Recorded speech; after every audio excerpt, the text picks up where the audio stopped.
Mes macronistes, ou plutôt mon Macron, tu me dis un nom. Est-ce que tu as un nom à me donner comme Premier ministre qui arrivera à mettre ce que tu proposes en place?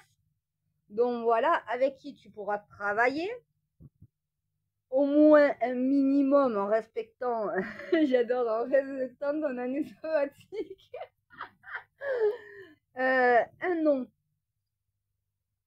Ah, mais oui, j'en ai un, bien sûr, mon Macron. Un de tes anciens premiers ministres que tu n'as pas laissé aux commandes et que tu as voulu diriger à ta guise et qui au final n'a pas pu faire ce qu'il fallait pour les Français.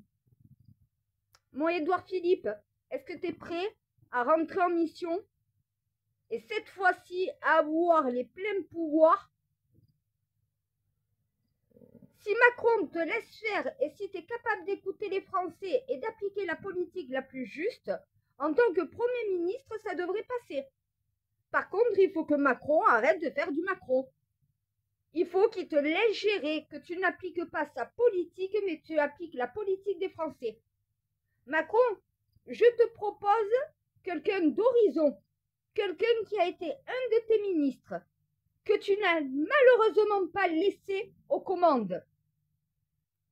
Tu lui as forcé à appliquer ta politique à ce jour rejetée par les Français.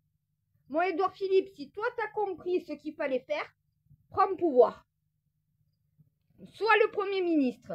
Je sais que tu seras capable de mettre ton ego de côté et travailler avec le Front populaire, le nouveau Front populaire, et de travailler aussi avec le RN. Il faudra que tu arrives à concilier tous les partis politiques. Bien sûr, on va me dire, mais pourquoi un macroniste? Non, non, non, non. Édouard Philippe, à ce jour, n'est plus un macroniste. Il est un centriste, balle au centre. Il va devoir gérer et faire l'équilibre, la balance entre toutes les oppositions de droite et de gauche, en écoutant la majorité des Français, mais en prenant aussi en compte les minorités. Il faut que personne soit lésé. Macron, c'est quelqu'un avec qui tu peux t'entendre. Si tu es capable de mettre ton ego et ta fierté de côté. C'est quelqu'un qui a déjà travaillé pour toi. Vous avez déjà travaillé ensemble. Mais tu lui as pas laissé les mains libres, tu lui as mis les menottes. C'est une des personnalités politiques les plus aimées des Français, Édouard Philippe. Et tout le monde s'est rendu compte qu'Édouard Philippe avait appliqué ton programme et non pas le sien. Donc là, moi, je lui redonnerai une chance, si bien sûr il veut de ce poste. Je sais que ma Marine Le Pen sera pour, et je sais justement que mon nouveau Front populaire n'y verra pas d'objection non plus. Pourquoi? Parce qu'Édouard Philippe est un centriste équilibré. C'est un centriste qui est capable d'être visionnaire à droite comme à gauche selon s'il faut pencher à droite ou à gauche pour regarder l'intérêt des Français et qu'est-ce qu'il faudrait de mieux pour eux. Si la solution penche plus vers la droite, il est capable d'aller plus vers la droite. Si au final la solution pense plus vers la gauche, ben il ira à gauche. Il ne fera pas deux en même temps.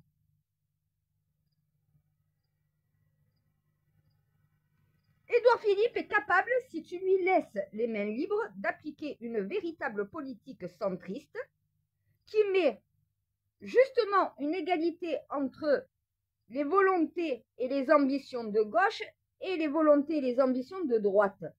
Ça ne veut pas dire que tous les sujets, il va aller à droite, sur tous les sujets, il va aller à gauche. Il va aller à gauche quand il faut aller à gauche, et quand il faut aller à droite, il ira à droite. Il n'aura pas la tête qui part à droite et les pieds qui partent à gauche. Soit il ira dans un sens, soit dans l'autre, selon ce qui est le mieux pour la société et dans l'intérêt des Français. Si les Français veulent plus de contrôle de l'immigration, ben il mettra en place une politique d'immigration, mais qui prendra en compte aussi les minorités pour pas qu'elles soient lésées. On ne dit pas zéro immigration, on ne dit plus on ne donne pas d'aide médicale d'État, on dit on arrête de garder sur notre territoire certaines qui posent problème et qui sont un danger pour notre société. Est-ce qu'on a besoin de violeurs, de pédophiles? Est-ce qu'on a besoin d'assassins étrangers sur notre pays? On a déjà les nôtres, ça suffit. Pourquoi nous payerons pour ces gens-là, alors qu'ils n'ont aucune raison pour notre pays. Par contre, l'immigré qui vient pour travailler, qui cotise, qui respecte la France, qui n'a pas de casier judiciaire, qui n'est pas connu par la police, au bout d'un moment, c'est pas lui qui pose problème. C'est celui qui a un casier judiciaire, qui est connu par la police, qui n'est pas français, qui ne travaille pas, qui profite des aides d'État. Voilà, c'est lui qui doit partir. Et ça, c'est une véritable politique d'immigration, et c'est ça que les Français attendent. On ne veut pas payer pour tout le monde. On peut payer pour ceux qui s'intègrent, c'est normal. Ils participent aussi à la société parce qu'ils travaillent, ils cotisent, donc ils ont aussi des droits à même égalité que nous. Mais ceux qui sont là pour profiter de la France et au final qui ne respectent pas notre pays, qui sont délinquants ou criminels chez nous, qui ne travaillent pas, qui ne cotisent pas, n'ont pas de raison de rester.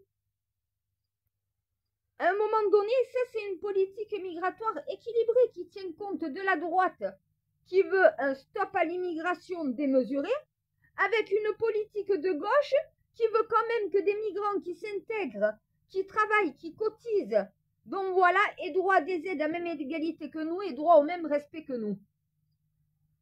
Tu prends en compte la volonté de la majorité. Oui, il faut un contrôle de l'immigration, mais tu gardes un côté social, tu mets pas tout le monde dans le même sac. Et ça, c'est une politique qui est respectée. De faire des économies sur l'administration, oui. Faire des économies sur les fonctionnaires qui font tourner les services publics, non. Et à un moment donné, c'est ça l'égalité d'un véritable centriste. Être capable d'aller à droite quand il faut aller à droite, d'aller à gauche quand il faut aller à gauche, et s'il faut mélanger la droite et la gauche pour trouver un consensus, ben on le fait. Bon, Édouard Philippe, si t'es prêt à faire ça, feu partir. Macron, tu m'as demandé un nom. Je te donne un nom. S'il est parti, c'est à cause de toi. Si les Français n'ont pas la politique qu'ils attendaient, c'est à cause de toi, Macron. C'est pas à cause d'Édouard Philippe. Lui, il a fait ce que t'as demandé. Regarde le résultat. S'il fait ce que les Français lui demandent, on verra quel sera le résultat. Mais je peux t'assurer qu'il sera bien meilleur que ça. Tu voulais un nom? Le voici.